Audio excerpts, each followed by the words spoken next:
Top quality और consistent performance के लिए सिर्फ सिल्वर पंप नाम याद रखना।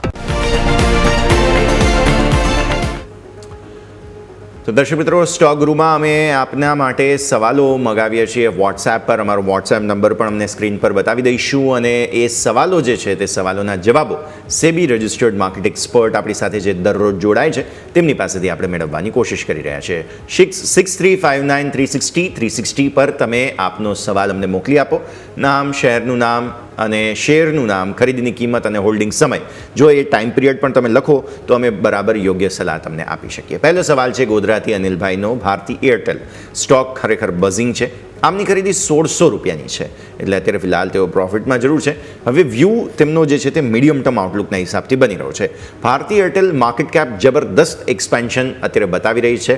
અરુણ સર, તમારા પાસે લાવીએ. ભારતી એરટેલ પ્રોફિટમાં છે, હોલ્ડ કરવાની સલાહ અહીંયા, એટલીસ્ટ મીડિયમ ટર્મ 6 મહિનાનો વ્યૂ હોય તો? એમનું જે બાઇંગ છે 1600 ની આસપાસનું, 1600 ની આજુબાજુ છે. સ્ટ્રોંગ માટે સ્ટ્રોંગ બેઝ છે 1550 1540 ની આજુબાજુ. એના પ્રાઇસથી 50 રૂપિયા નીચે. અહીંયા વાત કરવામાં આવે તો મંથલી ચાર્ટ, કે એમનું હોરાઇઝન 6 મંથનું છે, તો આપણે મંથલી ચાર્ટ ઉપર ફોકસ કરીએ. સ્ટોક્સ માર્કેટની વાત કરવામાં તો માર્કેટ એટલું બાક સ્ટેપ હતું છતાં બી આ સ્ટોકે ગુડ પરફોર્મન્સ, મતલબ સારું એક પરફોર્મન્સ આપ્યું છે. અહીંયા જો એના આરએસઆઈ ની વાત કરીએ ને તો અત્યારે આરએસઆઈ નિયરેસ્ટ અબાઉટ 75 છે મંથલી ચાર્ટની અંદર. આ આરએસઆઈ હજી બી અહીંથી 82 થી 85 સુધી જઈ શકે. દેટ્સ મીન્સ કે સ્ટોક જે અત્યારે 1900 રૂપિયા ચાલી રહ્યો છે, 1920, એ સ્ટોક્સ અહીંથી 2050 થી 2150 સુધી સ્ટોક્સ જઈ શકે છે. તો એ આરએસઆઈ અને જે એમએસસીબી ની અંદર ડાયવર્જન છે, જે ઇન્ડિકેશન છે, જે રીતની ચાર્ટ પેટર્ન અને વોલ્યુમ બની રહ્યા છે, એ ઇન્ડિકેશન કરે છે કે સ્ટોકમાં સ્ટ્રેન્થ છે. અને હજી બી અહીંથી 10 to 15% ની સ્ટ્રેન્થ હજી બી આ સ્ટોક્સમાં આવી શકે છે. જી બિલકુલ. તો આપણે વાત થઈ અહીંથી ભારતી એરટેલ, કે જેમાં અહીંથી 2150 સુધીના પણ લેવલ જોવા મળી શકે છે. ઇવન આજે પણ જોઈએ તો ટોપ ગેરરમાં આપણને જોવા મળી રહ્યો છે.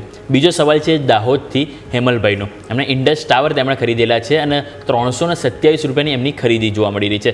અને 327 ખરીદી છે. અત્યારે સ્ટોક જોઈએ તો 337, એટલે કે 3% અત્યારે અપસાઇડ બતાવી રહ્યું છે એમની ખરીદેલ કિંમતથી. હવે એમનો અહીંયાથી પ્રશ્ન છે કે તેમણે જે સ્ટોક હોલ્ડ કરવો જોઈએ કે નહીં, અને હોલ્ડ કરવો જોઈએ તો કયા લેવલ સુધી તેઓ અહીંથી આવનારા સમયમાં હોલ્ડ કરી શકે છે? અમિત સર. ઇન્ડસ ટાવરમાં જોવામાં આવે તો અહીંયા એક flat correction pattern almost complete જોયો છું એઝ પર ઈઓટ વેવ. અને આપણે જોઈએ વીકલી ટાઈમ ફ્રેમમાં તો અહીંયા એક સપોર્ટ પણ જોઈ રહ્યો છું ફિબોનાચી અને મૂવિંગ એવરેજનો. તો મે બી પોસિબલ કે એક ડબલ બોટમ પેટર્ન ફોર્મેશન થઈ શકે અને એક ડિક્લાઇન પોસિબલ છે અપ ટુ 310 ના લેવલ સુધી. પરંતુ આ એક બાઇંગ ઓપોર્ચ્યુનિટી હું કહી શકું છું. તો ડાયરેક્ટ ગેટરે આ સ્ટોકમાં નવી એન્ટ્રી કેવી જોઈએ, ઉપરમાં 400 અને 450 ના લેવલ આ સ્ટોકમાં જોવા મળી શકે છે. હોલ્ડિંગ ટાઈમ હશે અરાઉન્ડ 6 મહિનાની આજુબાજુ. તો જો તમારી પાસે હોલ્ડિંગ છે તો હોલ્ડ કરી ચાલો, અને ડાયરેક્ટ ગેટરે તમે નવી એન્ટ્રી પણ કરી શકો છો. જો 300-310 ના લેવલ પાસે પ્રાઇસ આવે તો એક બેસ્ટ બાય હું જોઈ રહ્યું છું આ સ્ટોક માટે.